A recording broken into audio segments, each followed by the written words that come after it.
شخصیات کے حوالے سے جھگڑا تھا، ایک جج سے حکمران اور دوسرے سے اپوزیشن گھبرا رہی تھی، اس لیے مسئلہ پھنس گیا تھا۔ مولانا فضل الرحمان کا قومی اسمبلی میں اظہار خیال، بولے آئینی ترمیم کے مسودے پر بلاول بھٹو زرداری اور میاں نواز شریف کے ساتھ پی ٹی آئی بھی کاوشوں میں شامل رہی۔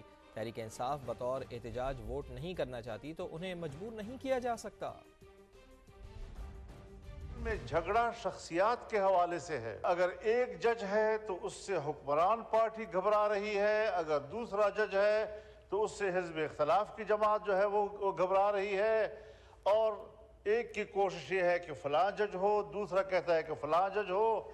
اس چیز میں ایک مسئلہ پھنس گیا تھا۔ بلاول بھٹو صاحب کی کوششوں کو خراج تحسین پیش کرتا ہوں، نواز شریف صاحب، جناب شہباز شریف صاحب، اور یقیناً ان کاوشوں میں میرے ساتھ پاکستان تحریک انصاف بھی شامل رہی ہے۔ اگر جمہوری حقوق میں کے دائرے میں کوئی فیصلہ کرتا ہے، جلسہ کرتا ہے، اس کو جلسے کا حق ہے۔ اگر میاں نواز شریف صاحب پر ظلم ہوتا ہے، آصف علی زرداری صاحب اور ان کی بہن کے ساتھ زیادتی اور ظلم ہوتا ہے، میں نے فرنٹ لائن پر لڑائی لڑی ہے، تو میں آج بھی عمران خان پر ہونے والی سختیوں کی مذمت کروں گا۔ میں نے نہ اپوزیشن کو آپس میں تقسیم ہونے دیا ہے اور نہ پیپلز پارٹی اور مسلم لیگ کو آپس میں تقسیم ہونے دیا ہے۔ اگر ہمارے تحریک انصاف کے دوست احتجاجاً ووٹ نہیں کر رہے ہیں تو میں اس پر ان کو مجبور نہیں کر سکتا۔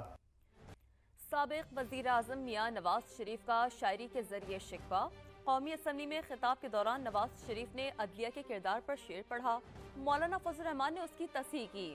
رہنماؤں کا دلچسپ انداز آپ کو بھی دکھاتے ہیں۔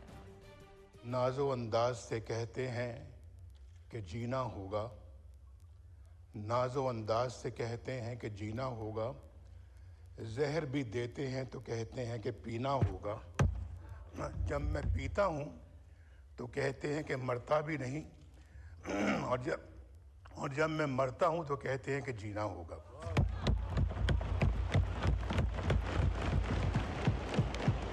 جناب اسپیکر، میاں نواز شریف صاحب نے جو شعر کہا ہے بڑا بر موقع اور بڑا بر محل کہا ہے، لیکن ذرا تھوڑا سا وزن کو ذرا خیال رکھنا ہوتا ہے شعر کے اندر۔